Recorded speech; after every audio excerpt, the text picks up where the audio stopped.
Hey guys, okay, welcome back. So this comes up a lot, especially on forums and Facebook and all that stuff about switching over carburetors in basically pre-63 Cadillacs. Kind of the same with 64 and above, but it's not as drastic as in the TV rod, which is also considered a kickdown rod, but the TV rod is not necessarily a kickdown rod in the Hydramatics.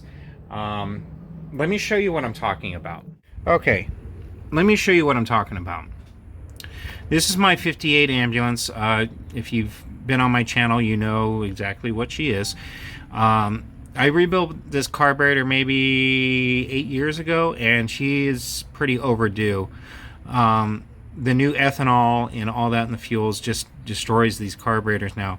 But so this is an original Carter, and some of them, came with the Rochester or Carter, depending where you bought the car. The higher elevations usually got Rochesters. But let me show you this. This is the TV rod, okay? And it moves like a half moon with the carburetor, okay? This actually controls the flow of transmission fluid for shifting points in your Hydromatic. Now, when you switch one of these out to like an Edelbrock, you miss this piece. Now, you can sometimes find this piece, but adjusting it is really a pain in the ass. And then after all the time that you spend trying to modify the Edelbrock, $300 will rebuild this carburetor, and it's the right CFM. It's perfect for the car. It'll run just right.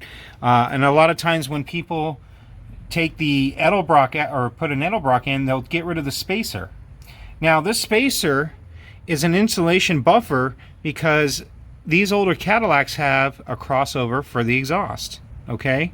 Now, when you take that out and just throw a gasket in there, Edelbrocks are getting cooked. I mean, they are literally getting cooked. And it just, for all the troubles and everything that it goes through just to swap over a carburetor, and mind you, the newer carburetors are not like this carburetor, it's just not worth it. Okay, so one thing I wanted to point out on this side as well is when you get a newer Edelbrock, they're not going to have the heat tube connection for it.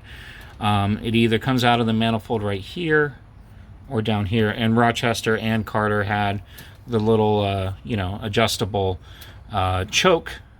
I guess there's a spring in there. I don't know exactly what name it is, but there's a spring in here where you can adjust it and adjust this guy. So then you have to find a 12-volt source. A lot of people just run it off the coil.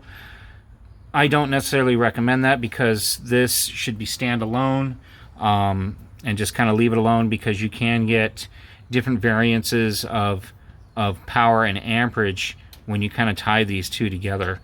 One more thing is this diameter on the Rochesters and the Carters is smaller than the Edelbrock, so you can't run the original air filter housing.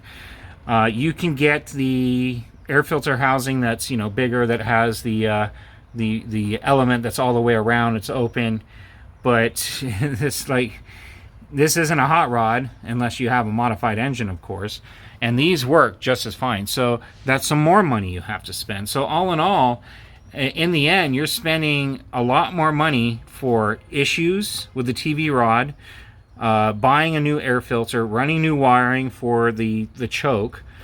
You can get a manual choke, but that becomes a pain in the ass as well. And to me, it's really not worth it.